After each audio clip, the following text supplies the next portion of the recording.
मशरिक से निकलता है। और चांद, चांद का क्या है?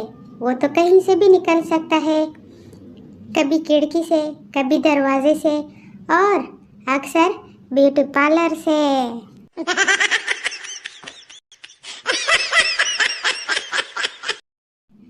एक फकीर ने घर के सामने आवाज लगाई, बहन रोटी दो, भूखा हूँ।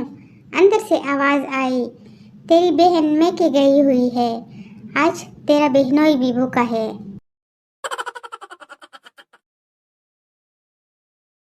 खबरदार, एक तो मैं मासूम, ऊपर से बेहद शरीफ। मुझे डर है कहीं आप लोग मुझे बिगाड़ ना दें।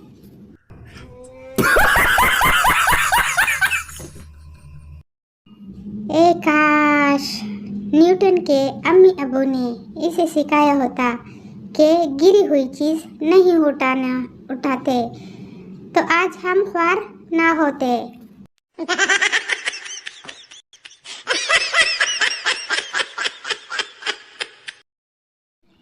एहतियात करें, कहीं हमारी प्याली प्याली बातों से आपको हमसे प्यार ना हो जाए।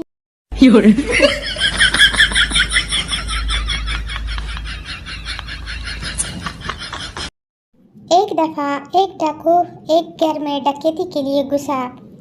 उसने मियां बीवी को बांध दिया, लेकिन शोहर इसरार करने लगा कि तुम्हें जो चाहे ले लो, लेकिन इसे